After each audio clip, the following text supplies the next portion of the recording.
दुनिया की हर सरकार इतनी आसानी से नहीं चलती जितनी कि हमें दिखाई देती है।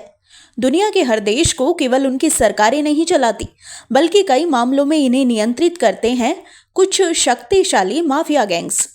ये इंटरनेशनल लेवल पर सक्रिय रैकेट जैसे drug mafia, weapon dealer, shadow government और सीक्रेट सोसाइटी एक व्यापक नेटवर्क बनाकर काम करते हैं। इनमें कई बार सरकारें, एजेंसियां, पॉलिटिशियन, सरकारी अधिकारी और आतंकी संगठन शामिल होते हैं। ये लोग अपने नेटवर्क के माध्यम से बाजार में वही चीजें पेश करते हैं जो हमें पहननी, खानी या इस्तेमाल करनी होती हैं। इनके फैसले तय करते हैं कि हमें कौन सी दवाई लेनी है, किस कंपनी की वस्तुएं खरीदनी है और यहाँ तक कि हमारी ज़रूरतों और आदतों को भी नियंत्रित करते हैं। इन माफिया ग्रुप्स के जरिए जमा की गई दौलत का इस्तेमाल दुनिया भर के नेताओं, बिजनेसमैन और आतंकी संगठनों को नियंत्रित करने के लिए किया जाता है।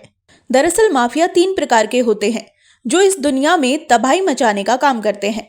ड्रग माफिया, ये माफिया बड़े पैमाने पर दवाइयों का कारोबार करते हैं।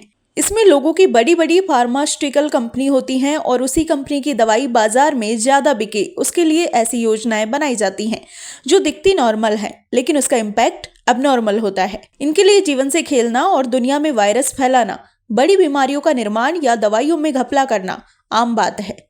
न्यूक्लियर वॉर के बाद अब ये बायोलॉजिकल वॉर की तैयारी कर रहे हैं। दूसरे हैं वेपन माफिया। इनका संबंध विश्व की लगभग हर बड़ी एजेंसी से होता है। दुनिया भर में अवैध हथियार बेचना इनके लिए आम बात है। हर तरह के हथियारों की खरीद फरोख्त इनके प्रमुख कामों में शामिल है। और तीसरे हैं भूमाफिया। ये माफिया जमीन हड़पने और कंस्ट्रक्शन से जुड़े मामलों में सक्रिय रहते हैं। आज की दुनिया में मैन मेड भूकंप इन्हीं लोगों के कारण हो रहे हैं, जिससे पहले चीजें खत्म होती हैं, फिर ये ही लोग अपने लोगों को कंस्ट्रक्शन के बड़े बड़े काम देकर बड़ी बड़ी रियल एस्टेट का काम करते हैं। बड़े बड़े टाउनशिप डेवलप करने के बहाने बड़ी सीक्रेट कामों को बड़ी सफाई से अंजाम दे दिया जाता है। आपको याद होगा देश के पहले CDS जनरल विपिन रावत का हादसा। विपिन रावत हादसे के बाद ये खबर आई कि उन्होंने विदेशी कंपनी से हथियारों की डील को प्राथमिकता दी थी। इसके कुछ ही दिनों बाद उनका हादसा हुआ। सुरक्षा एजेंसियों की चूक को संसद की रिपोर्ट में मानवीय कारण बताया गया, लेकिन सवाल ये है कि ये मानवीय कारण किनके इशारों पर हुए।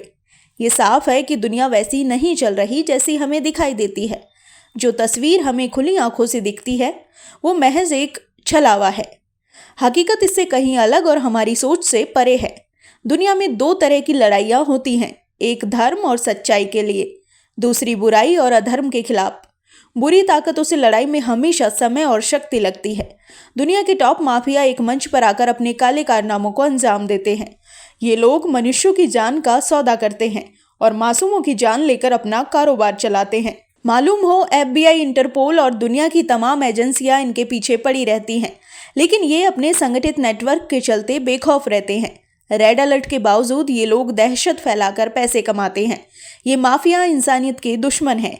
वे लोगों के दर्द और डर को अपने मुनाफे का जरिया बनाते हैं। दुनिया में कई लोग ईमानदारी, सच्चाई और धर्म पर चलकर इन काले कारनामों के खिलाफ लड़ाई लड़ रहे हैं। इतिहास गवाह है, इन बुराइयों को रोकने में अनेक वीर और आदर्शवादी लोग प्रयासरत रहे हैं। NSA 9 न्यूज़ के लिए दिव्य गौड़ की रिपोर्ट।